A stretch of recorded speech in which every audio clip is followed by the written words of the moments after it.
Say, listen, I'm concerned about you. Let's get through this together. I'm going to be with you. But the first thing we got to do is keep you safe. So let's take those pills away. I'm going to hold on to those pills, or I'm going to hold on to your gun for you, or I'm going to hold on to those bullets. But those need to be removed from the individual. So keep them safe is number one.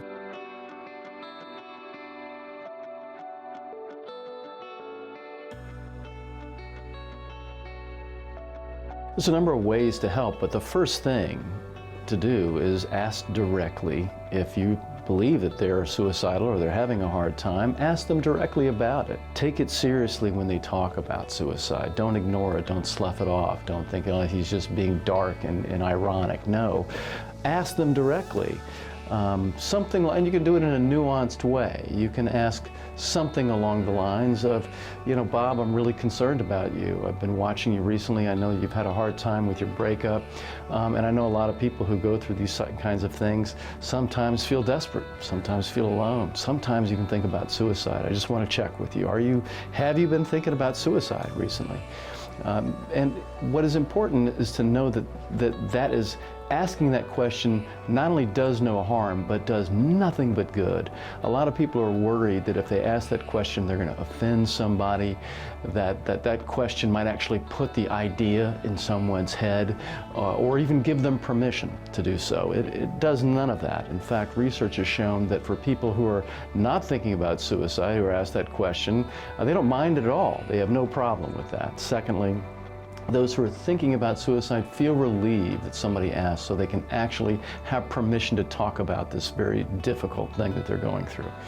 So that is the first thing, is to be able to ask that question. Now, what do you do if they say yes? There's 4 things that I would recommend you do. First, keep them safe. And that is, ask them if they have a plan to kill themselves. How are they going to do it?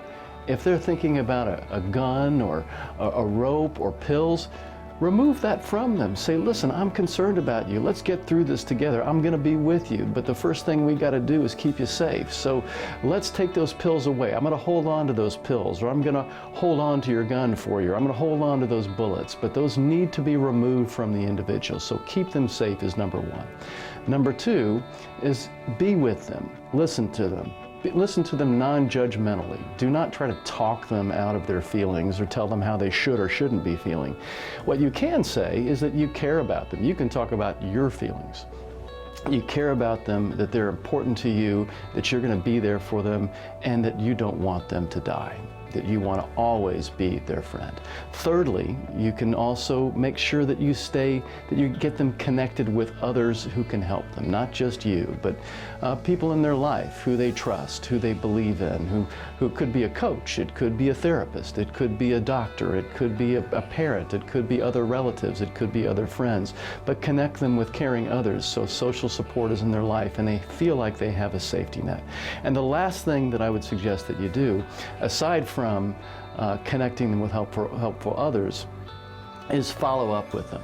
And following up with them after that crisis. Check in with them the next few days, over the next few weeks, just to say, hey, I'm still thinking about you, man, I hope you're okay.